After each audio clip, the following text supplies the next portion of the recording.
지난 4월 12일 날 이제 제가 반야 사상의 성립과 전개라는 제목으로 한번 강의 드린 적이 있고요. 그때 아마 이제 얼마 있다가 몇 달 있다가 중관 사상에 대해서 말씀드릴 기회가 있을 거라고 하면서 좀 소개를 했었는데 이제 드디어 그때 제가 예고했던 3개월이 지나갔고 이제 제 전공 분야인 이 중관 사상에 대해서 강의할 기회를 갖게 됐습니다. 그래서 하여간 전에도 한번 얘기했지만은 이 불교학 전공하는 그런 학자일 경우에 자신의 전공을 이제 다른 분들에게 이렇게 알려드린다는 게 사실은 듣는 분들은 뭐 수고하신다고 얘기하지만은 실제는 저희가 더 고맙고 기쁘고 이제 공부한 것을 발표할 기회를 주시기 때문에 마치 어릴 때 학예회 때 발표한 것 같은 이제 그런 기쁜 마음이 듭니다. 그래서 오늘 뭐 길지 않은 시간이지만은 제가 이 정성을 다해서 그동안 한 10여 20년 동안 공부했던 내용을 이제 한 50분 동안에 요약해서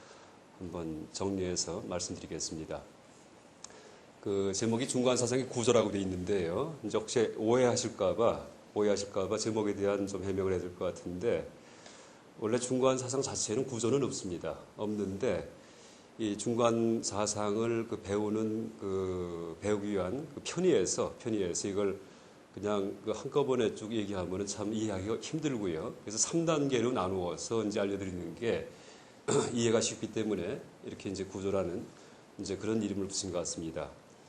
일단 내용에 들어가기 전에 이제 간략히 중관 사상에 대해 소개드린다면은요. 지금 나눠드린 프린트물에 써 있지만 일단 중관이란 말은 가운데 중자에다가 볼관자를 쓰죠.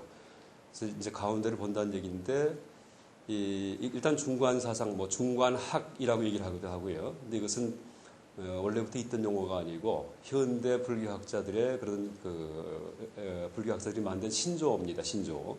그래서 원래는 인도에서 그러니까 인도 불교의 사상인데 인도 대승불교 사상인데 인도에서 마디아미카 혹은 마디아마카라고 부르던 것을 이 현대 불교학자가 이걸 어떻게 번역을 할까 하다가 이제 한문 문헌 중에 그러니까 동아시아의 불교학자들이요. 일본, 중국, 한국 다 해당되겠죠. 그래서 한문 불교 문헌 중에서 승조 스님의 이 조론에 이제 보면은 이 용수보살의 중론을 그러니까 중관이라고 해서 표현을 해갖고 이제 여러 가지 인용을 하고 있습니다. 그래서 이 승조 스님의 조론에서 중관이라는 말을 채취해서 중관학이다 이제 이렇게 이름을 붙인 겁니다. 그래서 일단 의미는요. 마디아미카 마디아마카 이 인도 이 산스크리트어의 이제 원어 의미를 본다면은 마디아마 할 경우에는 마디아 할 경우에는 영어의 미들과 발음이 비슷하죠. 그래서 가운데 중관 이런 뜻입니다. 가운데 중관 이제 이런 뜻이죠. 그리고 이제 마디아미카 마디아마자가 붙으면은요. 마는 이 영어에도 형용사에 비교급 최상급이 있듯이 범어도 비교급 최상급이 있습니다. 따라 라가 붙으면은 비교급이고요. 마가 붙으면은 최상급이 됩니다. 안우 따라 삼맥삼보리 할 때 따라가 붙으면 비교급이에요. 보다 높은 것이 없는 이런 뜻입니다. 그래서 이제 이 중간일 경우에는 마디아마 해가지고 최상급이 붙었습니다. 그래서 가장 가운데의라는 뜻이 되고요. 그러니까 이가가 붙어갖고 이 가장 가운데의 것을 연구하는 학파든지 가장 가운데의 것을 담고 있는 사상이든지 이런 뜻이 됩니다. 그래서 이제 이때 쉽게 얘기한다면은 이 부처님의 가르침의 핵심인 중도에 대해서 해명하는 그런 사상, 그런 학파를 학파를 마디아미카 혹은 마디아마카라고 얘기를 합니다. 근데 이제 또 하나 얘기드린다면요. 일단 이 창시자는 이제 거기 써 있듯이 용수보살님입니다. 아마 불교 신행하는 분들께서 용수보살 본명은 이제 이분 조남은 아마 용수보살 화엄경 약찬계 해가지고 많이 들어보셨을 거예요. 그래서 우리 보통 신행 현장에서 이제 용수보살님의 어떤 저술 중에 이 중론은 이제 독경하지 않지만은 봉독하지 않지만은 이 화엄경 약찬계일 경우에는 많은 절에서 지금도 신행 현장에서 봉독되고 있는 이제 그런 노래입니다. 찬송집입니다. 그래서 이분은 흔히 이제 이분의 별칭이 대승불교의 아버지 이렇게 얘기를 합니다. 대승불교. 창시자는 아니고요. 대승불교는 창시는 당연히 부처님, 석가모니 부처님이 창시하신 거지만은 이제 후대에 대승불교를 정리하고 대승불교 사상을 체계적으로 해설한 이런 분이 최초로 이런 분이 바로 용수보살님입니다.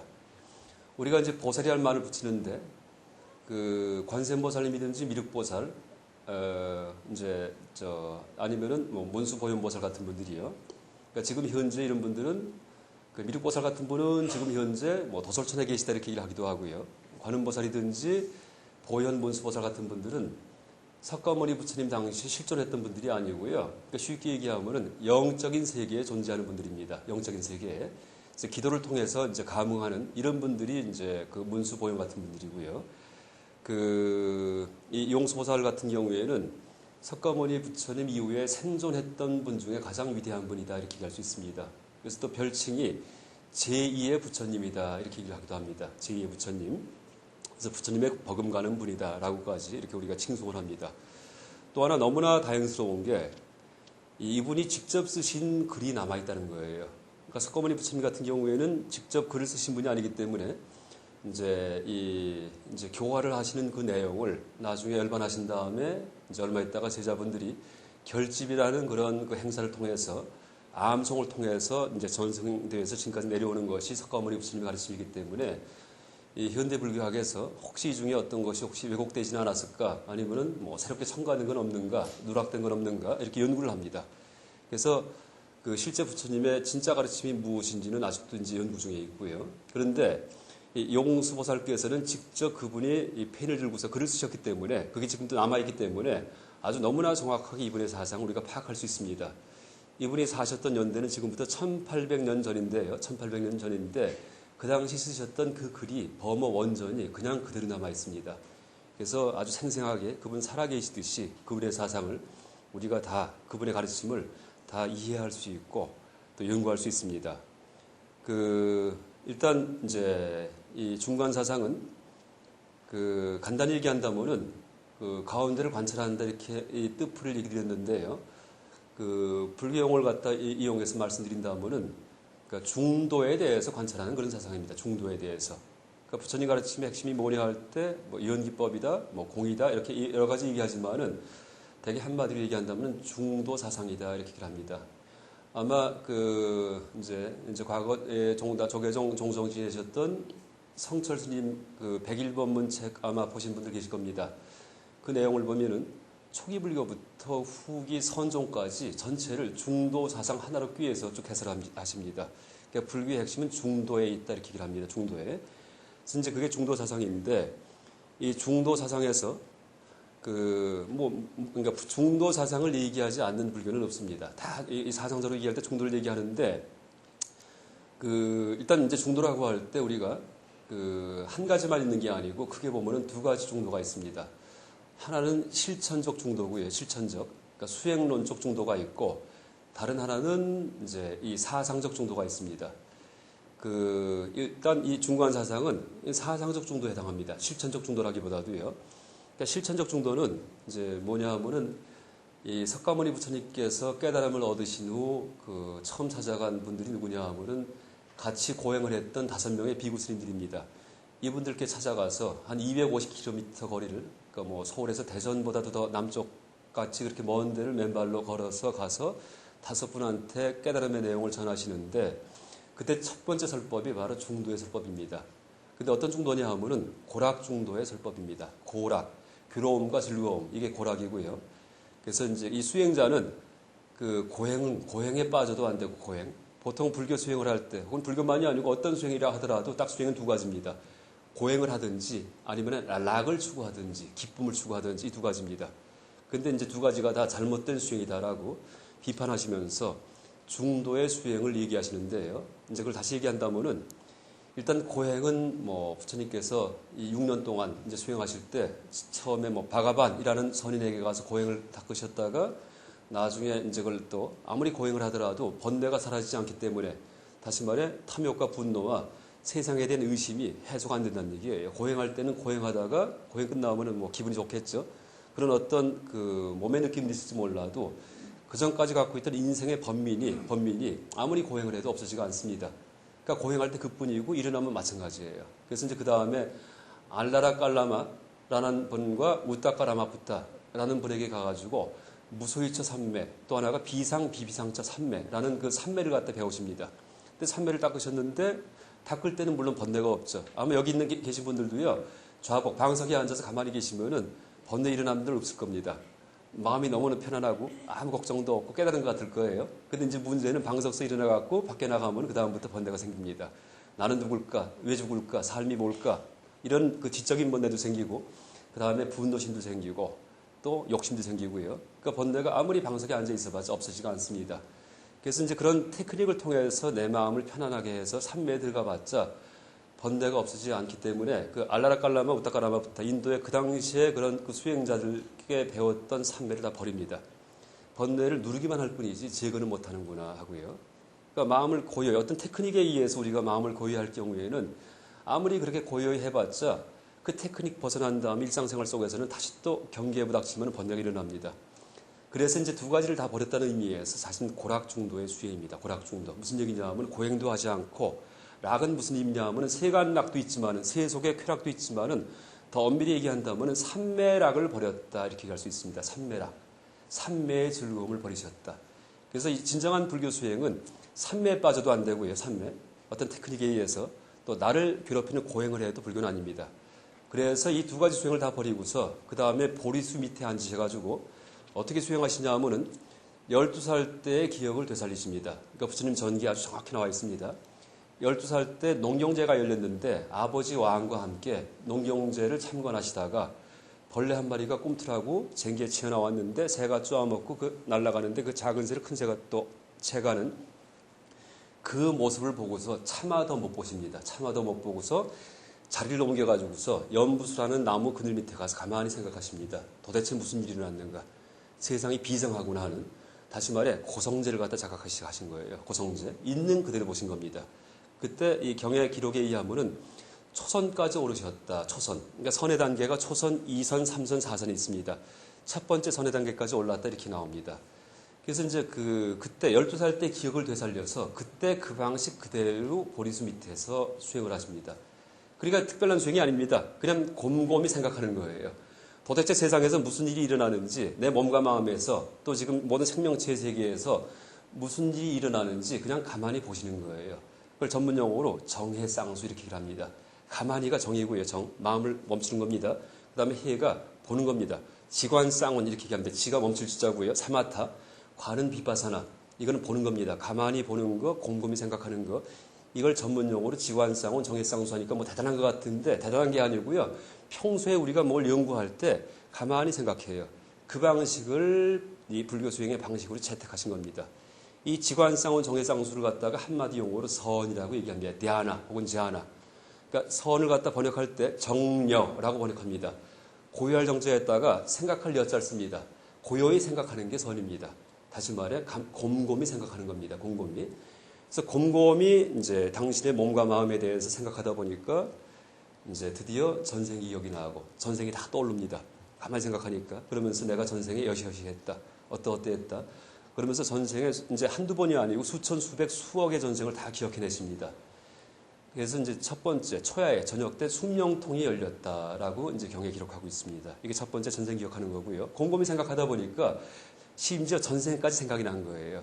이것은 초야에 첫 저녁에 숙명통이 열리시고, 그 다음에 더 곰곰이 생각하다 보니까 중야, 그러니까 자정에 그 천안통이 열렸다. 천안통. 그러니까 하늘 신의 눈인데 이거 무슨 뜻이냐 하면은 다른 생명체의 전생과 현생의 관계, 현생의 업을 보면은 내생이 어떻게 되는지 아는 것, 현생과 내생의 관계, 이것을 아는 것이 천안통입니다. 그래서 이제 무슨 얘기냐 하면은 초야, 첫 저녁에는 당신 자신의 전생의 인과응보의 관계에 대해서 다 깨달으셨고요. 그러니까 착하게 살았으면은 좋은 몸 갖고 태어나고, 악한 짓을 했으면은 나중에 괴로움을 받아요. 그러니까 어떤 법칙이 지배하고 있어요. 그걸 깨달으신 거예요. 그러니까 생명의 세계는 엉망진창으로 가는 게 아니고 법칙의 지배를 받는구나. 그러니까 좁게 얘기하면은 인과응보의 법칙이고요. 넓게 얘기하면은 연기법의 지배를 받는 겁니다. 근데 그 법칙을 이제 일단 알고서 그 다음에 그 중야에 이제 한밤중에 다시 다른 생명체를 관찰하시니까 또 다 떠올라요. 전생과 현생의 관계, 현생과 내생의 예측 이런 것들이. 근데 보니까 그런 인과응보와 연기 법칙은 나에게만 적용되는 게 아니고 생명 있는 모든 것들에게는 다 적용되는구나 하는 걸 깨달으십니다. 다시 말해 연기법의 보편성을 깨달으신 거예요. 그러니까 12연기 보편성입니다. 12연기법에. 그래서 새벽이 되니까 어떻게 됩니까? 이제 세상 돌아가는 이치 다 알았어요. 그 전까지는 참 껌껌했는데, 어둠 속에 있었는데, 암흑 속에 있었는데, 내가 누군지, 죽음은 어떻게 될지 아무것도 몰랐어요. 왜 죽는지도 몰랐고. 근데 보니까는 법칙의 지배하에서 생명체가 살고 죽고 합니다. 드디어 이제 속이 다 이제 시원해지죠. 그게 누진통. 모든 번뇌가, 걱정이 다 사라졌다. 그래서 번뇌, 그러니까 셀루짤 쓰고요. 달진짤 써가지고 누진통 이렇게 얘기를 합니다. 그래서 드디어 새벽에 깨달음을 얻어서 이제 대각자, 위대한 부처님이 되십니다. 근데 이제 그때 그 당시에 이제 닦았던 수행법, 곰곰이 생각하는 것, 이게 바로 중도의 수행입니다. 다시 말해, 고행도 아니고, 산매락에 빠지는 것도 아니고, 그냥 있는 그대로 보는 거예요. 고도 아니고 락도 아니죠. 그래서 이제 다섯 비구를 찾아가서 처음에 설법하신 고락중도의 그런 그 설법이 이제 뭐냐 하면은 그 실천적 중도를 가르치는 그런 설법이었습니다. 고행도 바른 수행이 아니고, 산매락을 추구하는 것도 테크닉에 의한 기쁨이 있을지 몰라도 번뇌를 제거하지 못한다. 중도의 선수행을 해라. 그래서 지혜가 열리면은 그때 인과응보라고 연기법을 알 경우에는 그때는 어떻게 됩니까? 번뇌의 뿌리가 뽑힙니다. 그러니까 자아가 있다고 착각을 했는데 연기법을 알고 나니까 연기공, 자아가 없습니다. 아공. 그러다 보니까는 탐욕도 없어지고 나를 향해 끄는 마음도 내가 없기 때문에 나로부터 미는 마음인 분노도 사라집니다. 그래서 이제 탐욕과 분노라는 감성적 번뇌도 사라지고요. 그 다음에 죽음이 뭔지 내가 누군지 같은 지적인 번뇌도 사라지고요. 이 두 가지. 그러니까 불교 전문 용어, 유식의 용어로 얘기한다면 소지장과 번뇌장이 다 했다. 소지장은 인지장애고요. 번뇌장은 정서장애입니다. 이 두 가지가 다 해체가 됩니다. 그러면 위대한 이제 깨달은 그런 각자가 되는 겁니다. 그래서 그렇게 이 중도라고 얘기할 때, 그러니까 중도라고 얘기할 때 일단 실천적 중도가 있는데 이 실천적 중도가 바로 이제 선수행이고 그런 선수행을 통해서 깨달은 것이 바로 사상적 중도입니다. 사상적 중도는 보통 표현될 때 뭐 불생불멸, 생도 아니고 멸도 아니다. 불일불이, 같지도 않고 다르지도 않다. 이런 것들이 사상적 중도고 더 한마디로 표현한다면 그것이 바로 연기법입니다. 연기법. 이런다면은 그러니까 지금 이 순간에도 앞찰나의 것과 앞찰나의 모든 현상과 다 무상하기 때문에 콸콸 흘러갑니다. 일체 만물이. 근데 뒤찰나의 모든 현상이 같은 것도 아니고 또 다른 것도 아닙니다. 그래서 그러니까 이제 하나의 예만 든다면은요. 그런 것들이 세상에 대한 연기적 조망이고 무상에 대한 조망이고 불일불이 중도적 조망입니다. 연기가 곧 중도입니다. 그래서 이제 중도를 깨달으셨는데 그런 그 사상적 중도를 이제 불교의 핵심으로 삼아서 설법하셨는데 부처님 돌아가신 다음에 한 500년쯤 지난 다음에 용수보살께서 이제 나타나셔갖고 이 사상적 중도를 논리적으로 체계적으로 설하신 것이 바로 이 중관사상 중관학입니다. 그래서 중관사상은 실천적 중도가 아니고요. 실천적 중도를 통해서 도출된 그런 결론, 발견한 법칙을 갖다가 논리적으로 풀이한 것이 중관사상이다. 이렇게 얘기할 수 있습니다. 이제 일단 이렇게 얘기를 드리고요. 중관사상이 담겨 있는 불교 그 경전은 거기 써 있듯이 이 중론, 뭐 회쟁론, 백론, 사백론, 조론 이런 것들이 있습니다. 그다음에 이제 중관사상을 좀 쉽게 설명드리기 위해서 제가 중관사상의 구조라고 이렇게 말을 붙였다 말씀드렸는데 일단 이 중관사상을 한마디로 표현해서 얘기한다면은 반논리학이다 이렇게 얘기할 수 있습니다. 그러니까 현대 용어로 이제 한마디로 얘기한다면은요, 논리학이 아니고요, 반대한다 할 때 반자예요. 그러니까 반논리학이에요. 논리학에서는 보통 우리의 생각이 어떻게 작동되는지, 논리적 사고가 어떻게 작동되는지 연구하고 올바른 논리적 사고가 무엇인지 규명하는 것이 논리학인데 이 중관학은 그게 아니고 우리가 생각하는 이 사고, 생각이 왜 잘못됐는지 그걸 하나하나 비판하는 그런 학문이 바로 중관학입니다. 그래서 이제 논리적 사고의 문제점을 지적하는 학문이 중관학이다 이렇게 할 수 있습니다. 그래서 이제 반논리학이다라고 이제 이름을 붙인 거죠. 이것은 이제 제가 이제 이렇게 만든 중관학을 강의하기 위해서 제가 만든 그런 체계입니다. 체계. 좀 쉽게 이해할 수 있게끔 이제 하기 위해서요. 그래서 이제 논리학일 경우에는 보통 논리학 책을 보면 일반 논리학에서 모든 논리학 책이 3단계로 이루어져 있습니다. 그래서 우리의 논리적 사고는 3단계에 의해서 진행됩니다. 이 첫 단계가 개념이고 개념은 단어 하나짜리예요. 산, 돌, 나무, 아니면 바람, 죽음, 삶, 비 이런 것들이요. 뭐 법당, 부처님, 중생, 삶, 죽음 이 다 개념입니다. 하나짜리입니다. 그 다음 단계의 사고는 생각은 뭐냐 하면은 판단입니다. 개념 두 개가 합해지면 판단이 이제 작성되는데 바람이 분다. 바람이라는 개념하고 붐이라는 개념이 합해지면 바람이 분다. 판단 하나가 나오고요. 사람은 죽는다. 사람이라는 개념하고 죽음이라는 개념이 합해지면 또 하나의 판단이 나옵니다. 뭐 비가 내린다. 이것도 마찬가지고요. 그래서 이제 우리가 머리를 굴릴 때 일단 개념을 이용하고 그다음에 판단을 작성한 다음에 이걸 끝나는 게 아니고 또 한 단계가 또 있습니다. 하나가 또 뭐냐 하면 추리입니다. 추리. 그러니까 그 먼 산에 연기가 날 때 연기만 보고서 불이 있는 걸 압니다. 그게 뭡니까? 직접 불은 안 봤어요. 직관은 아닙니다. 직접 본 감각도 아니고. 그런데 연기만 보고 추리할 수 있습니다. 왜? 그 전에 연기 있는 데를 보니까 반드시 불이 있었어요. 근데 저기 불이 있어요. 그러면 저기 연기가 있어요. 그럼 저기 불이 있겠구나 하고서 보이진 않지만 머리 굴려갖고 알 수 있는 거죠. 이걸 추리일으키기를 하는데 보통 3단 논법에 표현됩니다. 그래서 이렇게 이제 이 3단 논법은 어떻게 됩니까?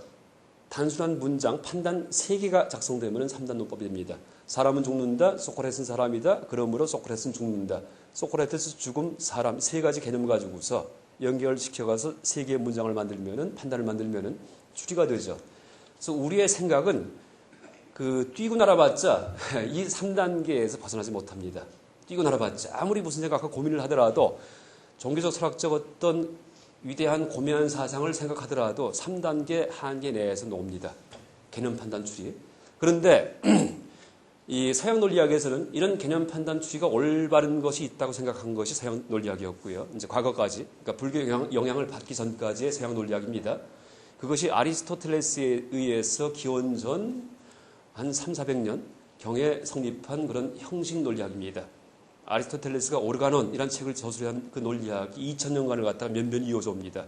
사고의 법칙, 진리로서. 그런데 이제 불교의 중간학의 이 반논리학에서는 어떻게 얘기하냐면은 논리적 사고는 다 엉터리다라는 것을 논증합니다. 좀 역설적이에요. 그러니까 논리적 사고가 엉터리라는 걸 갖다가 논리적으로 얘기를 하고 있어요. 왜 역설적인지 이것도 제가 다시 해명합니다. 그래서 이 일반 논리학에서 얘기하는 개념들, 이 개념들이 뭐냐면 산, 돌, 나무, 죽음, 삶 이게 개념인데 서양 논리학에서는 죽음도 있고 삶도 있어요. 서양 철학자한테 삶이 없다 하면은 아이고 말도 안 돼. 왜? 서양엔 존재론, 모든 건 존재한다. 여기서 벗어나지 못합니다. 서양 철학에서는. 그다음 죽음이 없다 하면 또 그것도 서양 철학자는 이해를 못해. 왜 죽음이 없어요? 다 죽지. 이렇게 얘기를 해요. 근데 이 중간학에서는 삶도 원래는 없고 죽음도 원래 없다. 이렇게 얘기를 합니다. 왜 없는지 궁금하시죠? 이걸 논증합니다. 좀 이따 알려드릴게요. 왜 없는지.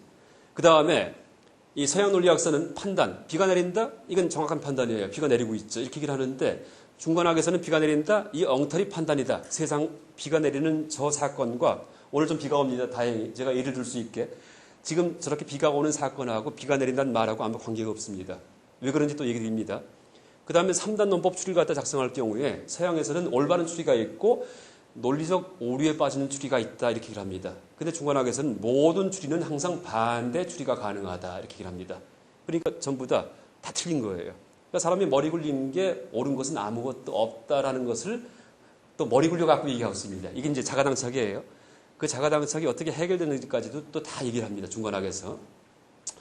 그래서 이렇게 3단계에 걸쳐서 일단 이제 모든 개념은 실체가 없다는 거, 이 첫 단계입니다. 여기에 대해서는 어떻게 비판하냐 하면은 그 근거가 연기와 공입니다. 연기와 공. 모든 게 얽혀 있기 때문에 실체가 다 공하다 이렇게 얘기를 합니다.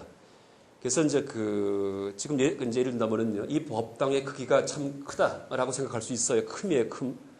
근데 어떤 분들은 더 큰 법당 갔다 온 분들은 야, 이 법당 참 작구나. 자금이 생깁니다.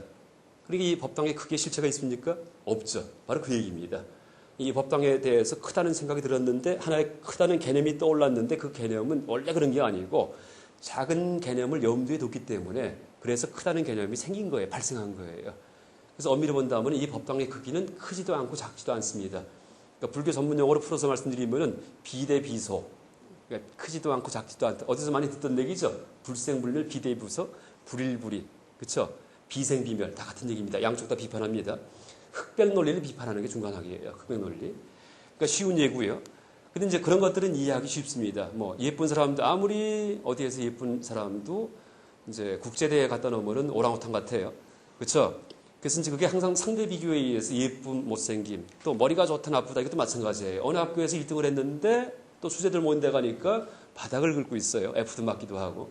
그래서 실제 머리가 좋다 나쁘다 잘났다 못났다 돈이 많다 적다 전부 다 연기공합니다. 다 얽혀서 남의 비교를 통해서 발생했기 때문에 원래 돈이 많은 사람도 없고 원래 돈이 없는 사람도 없고 원래 잘생긴 사람도 없고 원래 모든 것은 실체가 없습니다. 이런 식으로 이제 비판하는데 이제 그런 것들은 쉽습니다. 이해하기가. 근데 심지어 눈도 없다 이렇게 얘기합니다. 눈도 없다. 눈도 없고 코도 없고 귀도 없고 삶도 없고 죽음도 없다 이렇게 합니다. 그건 이해가 안 돼요. 왜? 그건 어려운 문제예요. 그게 쉽다면 누구나 해탈했죠. 태어날 때부터. 그런 거를 가르치는 것이 중간학입니다. 일반 사람들이 푸는 문제에서 연기공의 이치를 도출한 다음에 그 이치 가지고서 이치 갖고 그 논법 가지고서 우리가 풀지 못하는 그런 고착된 개념들에다가 대입을 해가지고 다 해체시킵니다. 그래서 이제 죽음 삶이 없는지에 대해서 이제 얘기 드린다면은 일단 우리가 살아있다는 생각을 하는데 살아있다. 아마 이것은 전에 반야 중관할 때 말씀드렸을걸요. 간단하게. 왜 살아있다는 생각을 하냐 하면은 죽음을 염두에 두기 때문에 살아있다는 생각하는 거예요. 그러니까 부처님께서도 첫 번째 발견한 게 그거부터 발견하십니다. 왜 죽는가, 왜 죽음이 있는가 연구하시다가 다리 꼬고 앉아갖고 보니까 살아있기 때문이에요. 너무나 쉬운 얘기고 너무나 당연합니다. 살지 않으면 죽지 않습니다.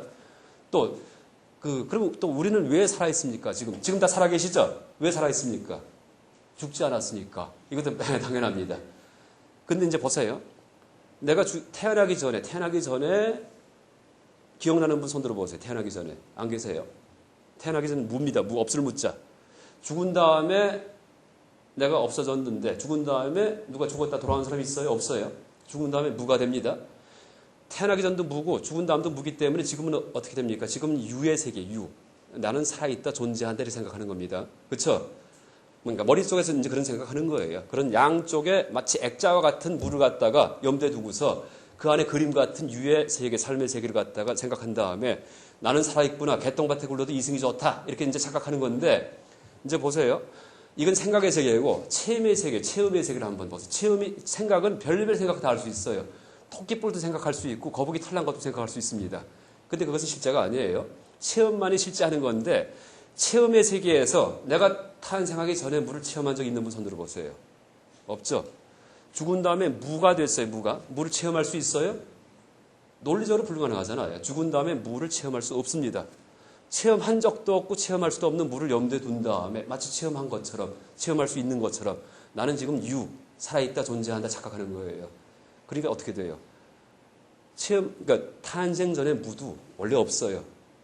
죽음 후에 무도 없어요. 그러니까 무가 없기 때문에 유도 없다는 얘기예요. 지금 이 순간에 대해서 살아있다는 말 못 붙입니다.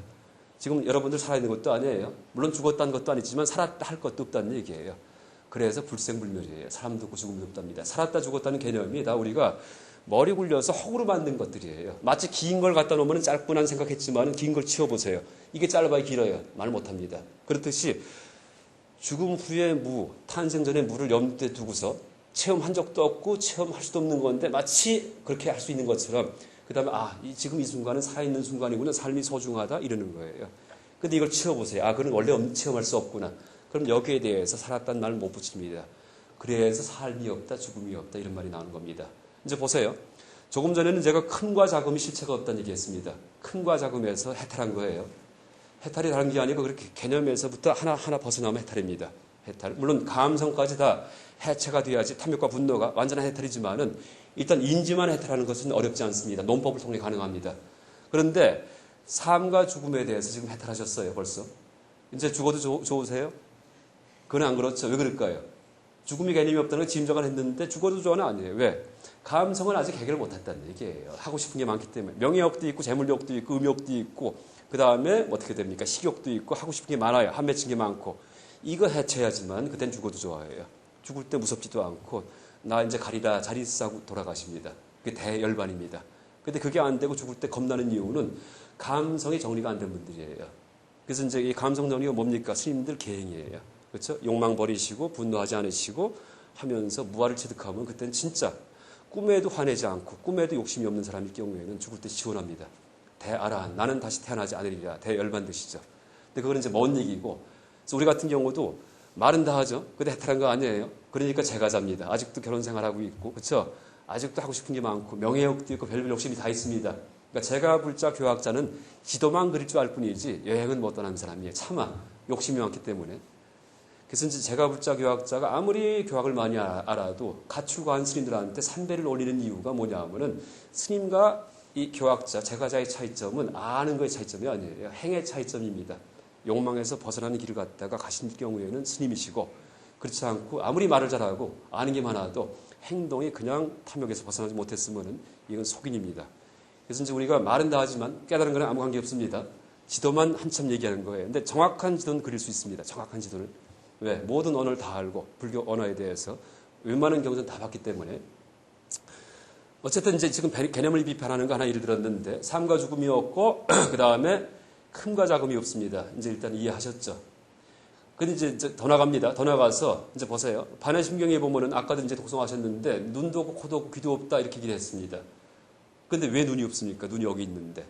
눈도 하나의 개념이에요. 그래서 이제 그것도 이제 제가 한번 설명을 합니다. 중관학에 의거해서. 다 이게 중론에 나오는 얘기입니다. 중론에. 그러니까 중관학의 그런 그 문헌이 중론인데 이 눈이 없다는 얘기는 옛날 동산 양계스님께서 품었던 의문입니다. 그 조동종의 그런 시조예요. 그러니까 조산 동산할 때 동산입니다. 양계스님께서 어릴 때 출가해서 스님이 되셨는데 동진 출가하셨는데 반야심경 봉독하시다가 너무나 이상해요. 무아리비설신이 눈이 없다는데 눈이 여기 있는데 왜 없습니까? 하고 여쭤봅니다.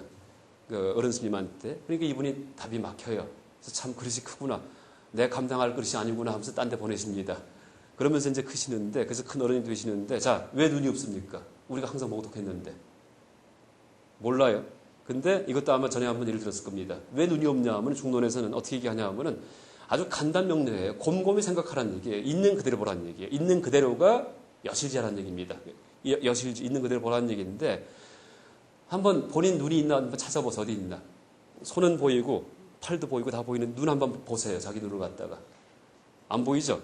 그래서 없다는 얘기예요. 아주 간단명료합니다. 눈 봐라. 없지 안 보이지. 진짜 없네요. 눈이요. 그래서 없는 거예요. 그래서 불교는 어려운 것도 아니고 대개들 너무나 어렵게 사니까 쉽게 살라는 얘기입니다. 쉽게. 근데 이제 반박하신 분이 있을 거예요. 거울에 비춰보면 눈이 있지 않냐 이렇게 반박할 수 있습니다. 근데 거울에 비치는 건 눈이 아니고 안근이 아니고 색경 이렇게 얘기하면 색은 뭐예요? 대상세계예요. 그렇죠? 거울에 비친 대상의 세계에 속하는 거지 안근 이런 주관적인 눈의 작용이 아니라는 얘기예요. 거울에 비친 거는요. 남의 눈동자도 그냥 검정색 흰 색깔이 조각일 뿐이지 바깥 대상 색의 세계에 색성, 향, 미촉법 할 때 색깔의 세계에 있는 그런 울긋불긋한 무늬일 뿐이지 보는 힘을 갖는 눈이 아니라는 얘기예요. 그러니까 거울에 비춰봐도 그건 눈이 아니고 진짜 눈이 아니고 그러니까 진짜 부리기 위해서는 뜨거워야지 되고 진짜 무리기 위해서는 촉촉해야지 돼요. 진짜 누리기 위해서는 보는 작용이 있어야지 돼요. 남의 눈은 내가 보는 작용이 있는 점인지 몰라요. 눈 뜨고 계시는데 시각장애인이실 수도 있어요. 그렇죠? 그 다음에 거울에 비친 눈은 보는 작용 없어요. 그거는요. 거울에 비친 눈은 그건 보이는 대상이기 때문에 보는 작용을 갖는 그런 눈, 뜨거움을 갖는 불처럼 이것은 이쪽에 어디 있는 줄 알았는데 보다 보니까 없다는 얘기예요. 그래서 눈을 볼 수 없지만 눈은 없다 이렇게 합니다. 이게 근데 이제 이용기법이에요. 무슨 얘기냐면은 긴 막대기 치우면 짧은 막대기에 대해서 짧은 막대기란 말 못 붙이죠. 근데 눈을 본다는 얘기는 시각 대상을 배제시키는 거예요. 시각 대상을 염두에 두면은 이쪽에 눈이 있다 연기합니다. 긴 거 놔두면은 짧다 이렇게 말하듯이 저쪽은 시각 눈에 비친 대상 이쪽 어딘가 눈이 있겠구나 하고서 연기합니다. 근데 눈을 본다는 얘기는 시각 대상을 배제시키는 거예요. 눈만 홀로 있어요. 그런데 홀로 있을 때 의미가 무의미해집니다. 마치 긴 막대기를 치우면 짧은 막대기 홀로 있을 때는 길다 짧다 말 못 붙이죠. 막대기가 공하죠. 그렇듯이 이것이 없으면 저것이 없다는 연기의 환멸문의 법칙을 그걸 풀어서 얘기한 것이 눈을 봐봐라 이런 얘기입니다. 지독한 연기법이에요. 이 중간 논리가. 그러니까 연기의 환멸문 이것이 없으면 저것이 없다. 시각 대상을 지워봐라. 그러면 저것이 있나 봐라. 눈수를 보려고 해봐라. 그렇죠? 이것은 시각 대상이고 저것은 눈이에요. 이것을 지우고서 눈을 보려고 해보세요. 그럼 저것도 없어집니다. 안 보이죠? 그렇죠?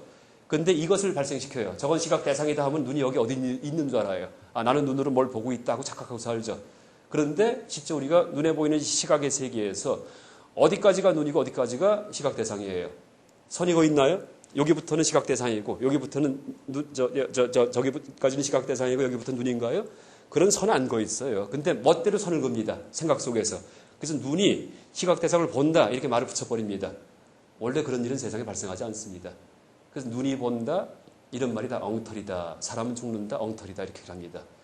이게 전부 다 개념 비판 하나예요. 그래서 이제 이런 식으로 나갑니다. 그 다음에 이제 시간 관계상 뭐 더 많은 사실은 연습 문제를 풀어봐야지 돼요. 이 중관학은요, 불교학 분야 중에도 특이한 게 내용을 갖지 않는 사상입니다. 내용이 없어요. 중관학에 나온 결론 가지고서 중관학인 줄 알면 큰일 납니다. 그러면은 공병에 들고 허무주의에 빠져버려요. 중관학의 결론은요, 중관학 배우지 않아도 누구나 흉내낼 수 있습니다. 없다 자만 붙이면 돼요. 눈이 없다, 부처도 없다, 중생도 없다, 일반도 없다, 윤회도 없다. 이러면 중관학이에요. 근데 그게 중관학 아니에요. 그렇게 해체되는 과정을 내가 익히고 있어야지 돼요. 그게 그 테크닉을 익히는 거. 그래서 어떻게 보면은 지적인 수행입니다. 지적인 수행. 이렇게 얘기할 수 있습니다. 그래서 이제 이 정도 예를 드리고요. 이제 한 단계 더 올라가서 그럼 개념은 어떻게 비판하냐 하면 개념은 이제 지금까지 이렇게 비판됐고요. 그 다음에 판단은 어떻게 비판되냐 하면은 판단은 뭐냐 하면은 개념 두 개가 합해진 게 판단인데 이제 가장 쉬운 예를 들겠습니다. 비가 내린다 이런 판단이 있죠. 근데 그것이 세상에서 실제 일어나는 비가 내리는 강우 현상, 이것과 관계없는 말이다 이렇게 얘기를 합니다. 왜냐하면 이제 보세요.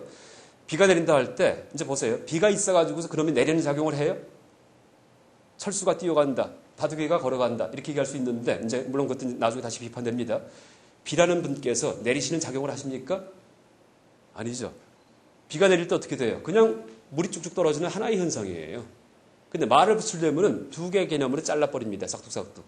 비와 내림 두 개의 개념을 쓰죠. 내 생각이 멋대로 분할을 하는 거예요. 분할이요. 그 분할이 불교 전문 용어로 분별을 했다 이렇게 얘기합니다. 분별. 원래 비와 내림이 없어요. 그러니까 세상에 대해서는 말이 들어가지 않습니다. 원래는요. 세상에 대해서. 무슨 말이 언어 도단의 경지가 특별한 우리 마음속 깊은 산매 속에 있는 게 아니에요. 우리 사는 현장이 언어 도단의 경지예요. 말 붙이면은 다 틀립니다. 비가 내릴 때 그냥 하나의 강우 현상인데 비가 내린다 이렇게 잘라버리잖아요. 그러니까 비가 내리는 작용을 한다 이렇게 말을 해버려요. 두 개의 개념이 있는 것처럼, 두 개의 사태가 있는 것처럼. 근데 보세요. 비를 떠올려 보세요. 비 하면은 내리고 있는 거예요, 안 내리고 있는 거예요? 비 떠올려 보세요. 비는 내림을 갖고 있나요? 갖고 있지 않나요? 비 하면은 내리지 않는 비는 없어요. 내림을 갖고 있어요. 비가 내린다 할 때 내림을 갖고 있는 비가 비죠. 근데 그런 비가 내린다. 또 내린대요. 두 번 내리는 꼴이다. 이렇게 합니다. 두 번 내리는 꼴이다. 의미 중복의 오류예요. 이 첫 번째 오류예요. 이게 정확한 중간 논리입니다. 그러니까 다른 예를 든다면 우리가 역전압 이런 예를 들죠. 역전압이요. 역전압해서 만나자 이렇게 얘기를 해요. 역에 앞전자를 썼는데 또 앞이 있대요. 고지식한 분들은 내일 서울 역전앞에서 만나자 할 때 고지식한 분들은 역전 앞이니까 도로에서 만나자는 얘기구나. 차를 피하면서 도로에서 우왕좌왕 하실 거예요. 그렇죠. 역전 앞이기 때문에. 이제 그런 식으로 말이 중복된 겁니다. 역전압. 이런 것은 말에 나타나 있기 때문에 알 수가 있는데 비가 내린다는 말은 말 중복이 아니고 의미가 중복되어 있습니다. 비 하면은 내림 의미가 들어가 있죠. 근데 그 내림을 갖고 있는 비가 또 내리죠. 그 의미가 중복됩니다. 첫 번째 오류가 의미 중복의 오류예요. 의미 중복의 오류. 그 다음에 이제 비가 내림을 갖고 있다고 보니까 그러면 이 비 말고 저 위에 어딘가 비가 있을까 그게 내리는 거. 그러니까 내리지 않는 비가 어딘가 위에 있을 것이다. 올라가 봐야 한번. 그래서 내림을 갖지 않는 비가 어딘가 있어 갖고 내림을 안 갖고 있어요. 그게 내린다고 하면은 의미 중복이 발생하지 않을 거 아니냐 하면서 내림을 갖지 않는 비를 한번 찾아보세요. 하늘 위로 한번 올라가 보십시오. 자, 비가 오는데 내림을 갖지 않으면 어떻게 되죠? 구름이죠. 구름이 이렇게 연결되어 있다가 이슬이 떠 있다가 이놈이 뭉쳐서 무거워지면 똑 떨어집니다. 일단 떨어지지 않으면 이건 구름이에요. 비가 아니에요. 떨어지면 비예요. 떨어지는 게 내림이죠. 그러니까 떨어지는 순간 비가 되는 거예요. 그러니까 내리는 순간 비가 되는 거예요. 그러니까 하늘 꼭대기까지 올라가도 내리지 않는 비는 못 찾아요. 그 세상에 내림을 갖지 않는 비는 없죠. 그렇기 때문에 이제 두 번째, 내림이라는 말을 비에서 배제시키고서 내림을 갖지 않은 비가 어딘가 있어가지고 그놈이 내린다라고 할 경우에는 사실에 위배되는 오류에 빠집니다. 이게 중간하게 큰 논법 두 가지입니다. 이것만 익히면 끝이에요. 다른 거 없어요. 다 이 훈련이에요. 이 두 가지가 우리 사고에 우리 생각 작동 방식의 이 모순을 일으키는 두 가지가 내포시키면 중복, 배제시키면 사실 위배 이 딱 두 가지입니다. 이럴 수도 있고 저럴 수도 없습니다. 나중에 선문답까지 연결됩니다. 선문답이 항상 어떻게 됩니까? 궁지로 몰아버리죠. 선문답에서. 선문답 중에 어떤 게 있냐 하면은 어느 노파가 이제 수행 잘하는 젊은 스님을 이제 그 공양을 계속 제공해 드리면서 수행하시게끔 암자에 모시고서 뒷바라지를 했는데 한참 세월이 지난 다음에 얼마나 수행을 잘하셨나 확인하기 위해서 딸을 보내요. 딸을 갖다가. 그래서 이제 교태를 부리게 합니다. 그 다음에 이제 스님께 여쭤봐요. 비구 스님께. 마음이 어떻습니까? 하고 여쭤보니까 흔들림이 없다 이렇게 얘기를 하세요. 그때 노파가 어떻게 합니까? 이 목석 같은 사람이라고 수행 잘못시켰다고 쫓아내버리죠. 그러니까 보통 걸 해석할 때 에이, 깨어나줘야 될 걸 이렇게 얘기를 하는데 그거는 선 아니에요. 만약에 그 스님께서 깨어났다면 그래도 쫓아나. 이 치하나 하면 쫓아납니다. 원래 이 선문답은요, 궁지에 모는 거예요. 자, 목석 같다는 말도 못하고 깨어날 수도 없어요. 어떻게 할 거예요? 이 궁지에 몰아요? 그렇죠? 이럴 수도 없고 저럴 수도 없어요. 모르겠어요, 도대체요. 그게 바로 온리 돈노 자리예요. 오직 모를 뿐 충산스님.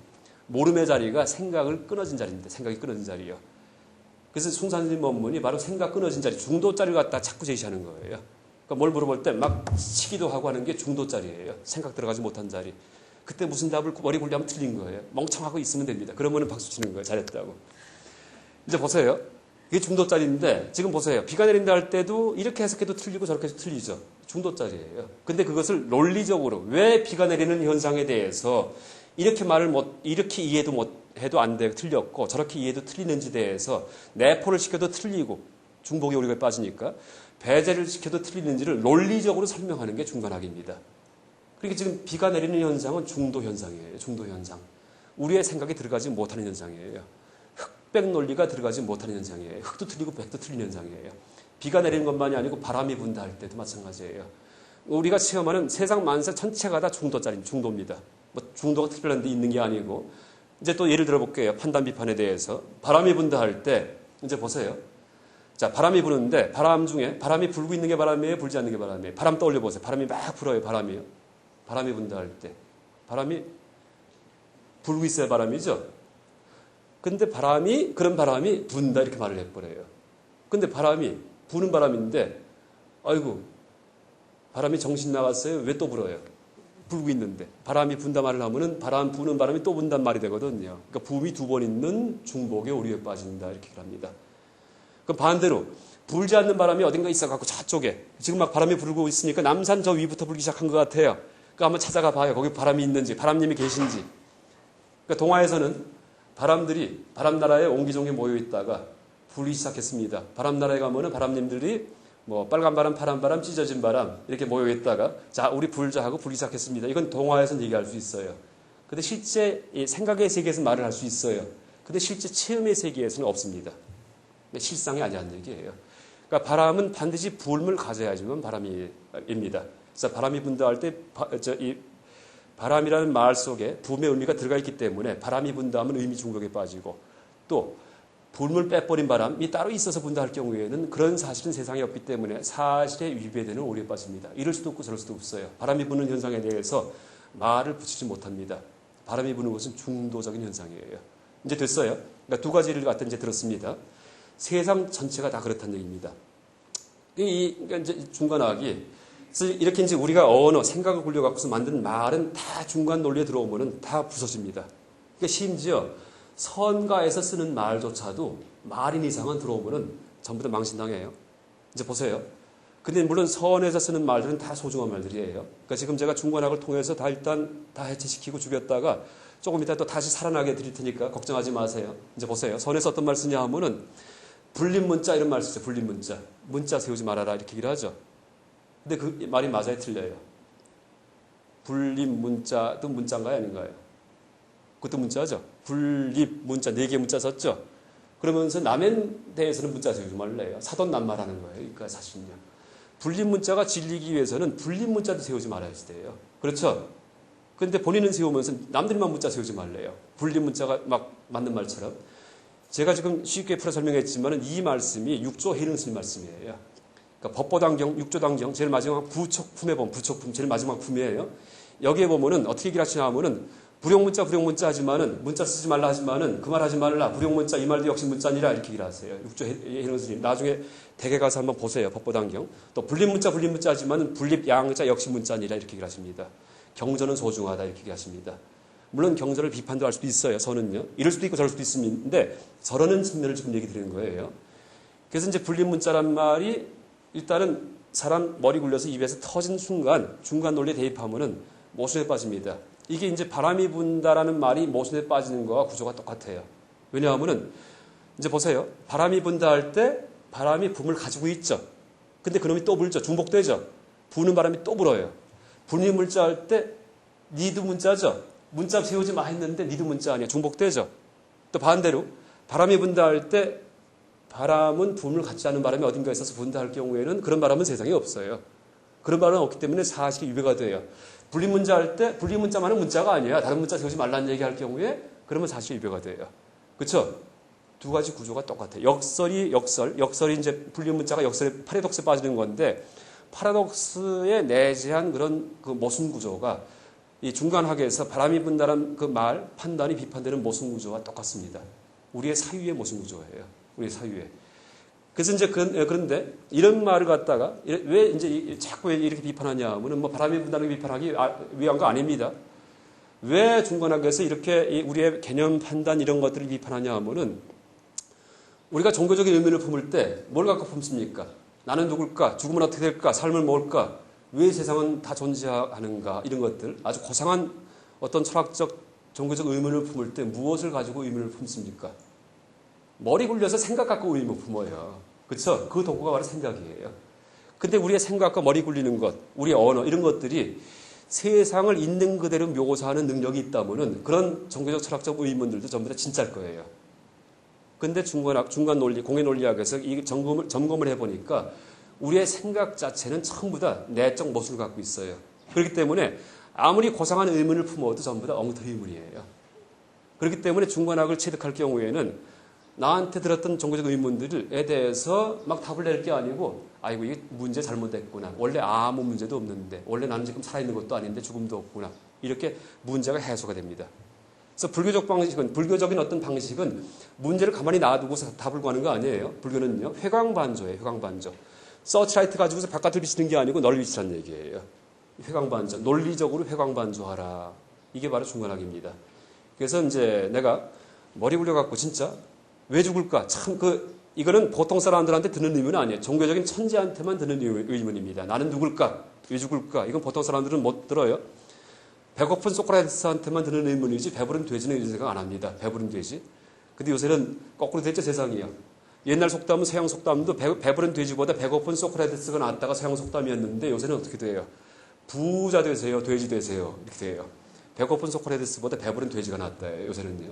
아주 심각한 사회입니다, 지금이요. 그런데 이렇게 배부른 돼지를 추구하는 사람들일 경우에는 그거 별로 문제 안 돼. 생각해본 적도 없고 내가 누군지에 대해서. 그렇죠? 죽음이 뭔지 생각할 필요도 없어요. 그냥 가축처럼 살면 돼요. 가축처럼. 그분을 기도하면서 가축처럼. 양떼처럼 살면 돼요. 돼지도 가축이에요. 그런데 자기에 대해서 종교적 의문을 품는 사람들 이럴 경우에는 어떻게 돼요? 이제 조금 지적으로 열린 사람일 경우에는 의문이 품어집니다. 나는 누굴까? 죽음이 뭘까? 죽음은 어떻게 될까? 품어지는데 답을 낼래도 낼 수가 없어요. 도대체 막혀요. 소크라테스도 풀지 못하는 의문이에요. 나는 누굴까? 너 자신을 알라 했는데 죽을 때 뭐라 그래요? 나는 아직도 나 자신을 모른다 하잖아요. 왜? 애초에 전제가 잘못된 거예요. 내가 원래 없는데 부처님께서 무한데 있는 줄 알고 자꾸 추구했기 때문이에요. 그렇죠? 불교는 끝장을 냈습니다. 무하다. 이게 답이에요. 원래는요. 그러니까 자아를 설정하고서 나를 자꾸 추구하니까 답이 안 나옵니다. 근데 알고 보니까 무아예요. 아이고 문제 잘못 냈구나. 이렇게 됩니다. 그러니까 이목고 화두 같은 경우도 다 그러니까 화두 탑하는 화두를 갖다가 다 탑하는 거예요. 문제를 갖다가 다 부시는 겁니다. 그래서 어쨌든 간에 이렇게 이 중간 논리에서 우리의 그런 일상적인 언어를 갖다가 다 해부해서 갈갈이 이제 이 모순을 갖다 밝히는 이유는 뭐냐 하면은 그런 일상적인 언어 생각을 가지고서 우리가 종교적 철학적 의문을 만들기 때문에 그런 종교적 철학적 의문의 궁극적 해결 방법은 그 의문을 가만히 놔두고서 답을 내는 게 아니고요. 의문 자체를 점검을 해보니까 그 의문이 가짜 의문이었구나 할 경우에 그때 진짜 눈을 훤히 뜨고 살아있는 이 순간에 모든 지적인 의문이 해소가 됩니다. 의문의 해소예요, 불교는요. 그러면 지금 이제 죽은 다음에 확인하는 게 아니고 죽기 전에 확인이 됩니다. 일체가 다 엉터리 의문이었구나, 다. 그렇기 때문에 불교에서 깨닫는 순간이 오래 걸리지 않아요. 한순간에 딱 깨닫습니다. 괜히 걱정했네. 나는 지금 살아있지도 않고 죽음도 없는데. 이런 식의 한순간에 깨치는 이유가 의문의 해소이기 때문이에요. 그래서 다른 예를 든다면은 수학 문제를 풀 때, 수학 문제. 그러니까 중고등학교 선생님이 문제를 어려운 문제를 냈어요. 그때 반 애들이 다 못 풀 때 어떤 애가 하나 풀었어요. 그럼 참 수학 잘한다고 하고 참 우수한 학생이에요. 근데 선생님한테 칭찬받는 방법이 또 하나 있습니다. 선생님께서 문제를 내셨는데 다 못 풀어요. 학생 하나가 딱 손들더니 선생님 문제 잘못 내셨어요. 이럴 경우에 선생님보다 뛰어난 천재죠. 이게 바로 중간학이에요. 이게 다 불교적 방법입니다.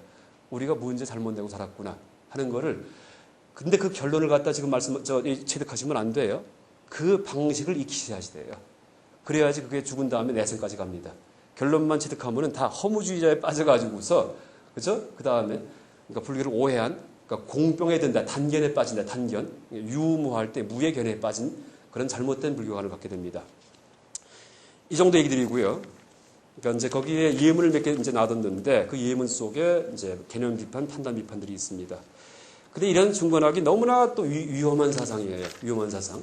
그래서 이 중관학과 공사상을 잘못 받아들이면 어떻게 되냐 하면은요, 그 악취공에 빠진다. 그러니까 악하게, 공을 나쁘게 취한다, 포착한다.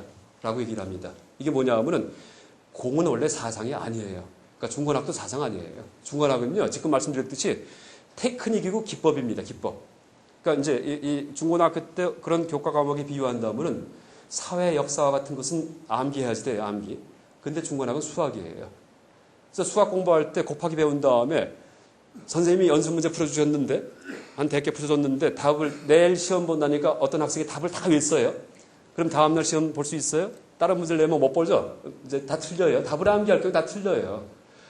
푸는 방식을 익히면 다 풀 수 있습니다. 그러니까 중관학은 푸는 방식을 익히는 거예요. 이제 그런 그 연습 문제를 자꾸 풀어보셔야 되는데 그 연습 문제집이 바로 중론, 회쟁론 같은 용수보살의 논서입니다.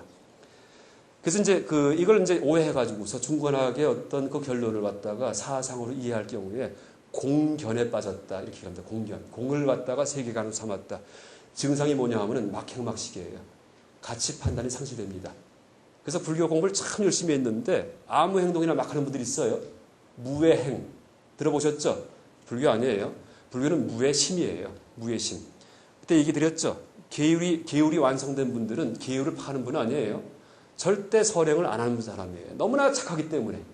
그래서 착하다는 생각 자체가 없어요. 그 자체가 착함이기 때문에. 공자님 나이 70대니까 겨우 그게 됩니다. 이게 실제 무상계예요. 무상계. 상이 없는 계예요. 티가 나지 않는 계행이에요. 육조 단경에서 해능 스님께서 무상계를 주리라 하는 게 뭐냐 하면 지극한 선함 그 자체로 개조한다는 얘기예요. 사람을 갖다가.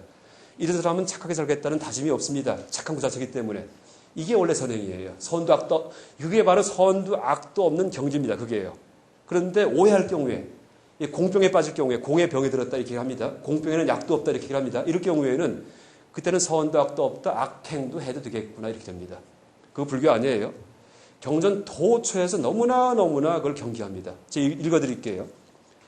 3페이지 보시면은, 그러니까 중론에 나오는 경계문이에요. 13-9. 위대한 성인께서는, 그러니까 부처님께서는 갖가지 견해에서 벗어나게 하시려고 사고방식 해체하려고 그 공의 진리를 말씀하셨다. 중관학을 가르치신 거예요. 이런 논리에 이제 이 공의 법에 대해서. 그러나 만일 공이 있다는 견해를 다시 갖는다면, 공견에 빠진다면은, 가치 판단 상실된다면은, 그런 자는 어떤 부처님도 교화하지 못하신다. 구제불능이다. 이렇게 합니다. 구제불능이다.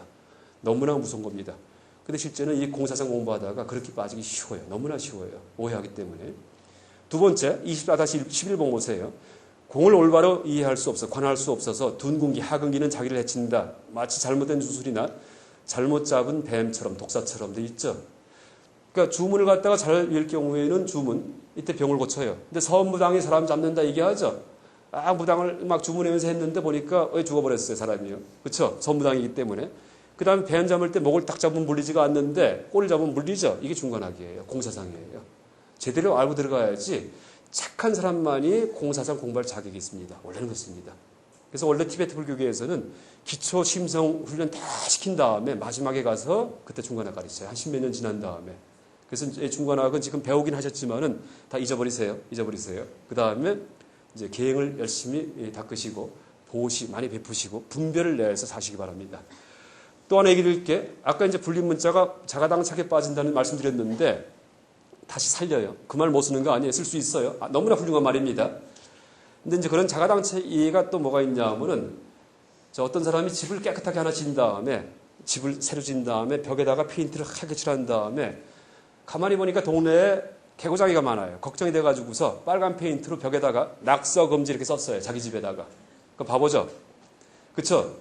이게 바로 이 공사상의 자가당착이에요. 모든 게 공하다 했는데 모든 게 공하다도 모든 것으로 들어가죠. 그럼 그 말도 공하죠. 이 말도 무의미하지 돼요.